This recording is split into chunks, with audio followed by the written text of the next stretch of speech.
कुंभ जन्म राशी, या राशीला 7.5 चालू आहे, म्हणजे तुमच्या राशीतच शनी आहे.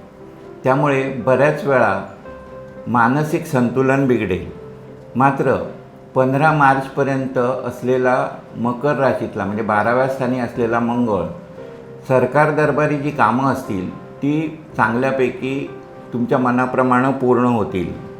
तृतीय स्थानी असलेल्या गुरुमुळे प्रवासाचे योग येतील. अचानकपणे प्रवास घडेल. नातेवाईकांच्या भेटीगाठी घडतील.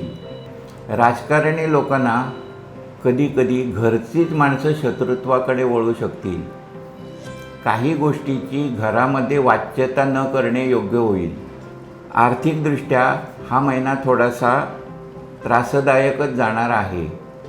अचानक धनलाभाच्या मागे लागू नये. शेअर्ससारखे व्यवहार करत असाल तर दुसऱ्यांचं ऐकून किंवा जलद गतीने कोणताही निर्णय घेऊ नका. विद्यार्थ्यांना चांगलं यश मिळेल. नवीन ओळखी होतील. नवीन वाहन खरेदी करायचे असेल तर ती करू शकाल. संततीचा हट्टीपणा थोडासा वाढेल.